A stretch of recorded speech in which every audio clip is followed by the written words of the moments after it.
नाए ॾेह में ॾाढ़ी जो चाग करे थी चागली, पोराली अथसि पार तॾ चाग करे थी चागली।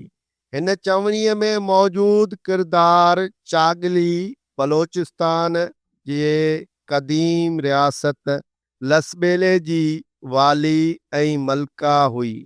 हूअ सिंध ऐं बलोचिस्तान जे सरहदी पहाड़ी सिलसिले कोहिस्तान जे हिकु ताक़तवर शख्स लसबेले रियासत जे वाली मल्क पहाड़ खान जी घरवारी हुई, जेको बुरफत कबीले जो पगदार पिणु हो।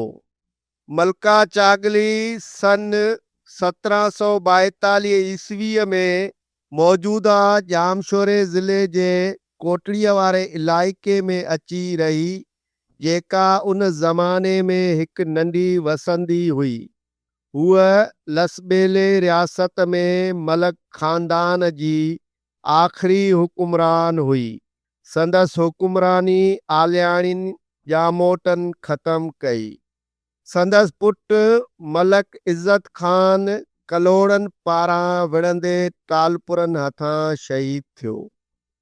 तोड़े जो माई चागलीअ जा पोहींअर हिन वक़्त बि सिंध हुकूमत में शामिल आहिनि। उन हूंदे बि कोटड़ीअ जे अली बाबा बॉयज़ डिग्री कॉलेज भरिसां मौजूद हिन जो मक़बरो वीरानी ऐं लावारसीअ जो नमूनो पेश करे रहियो आहे।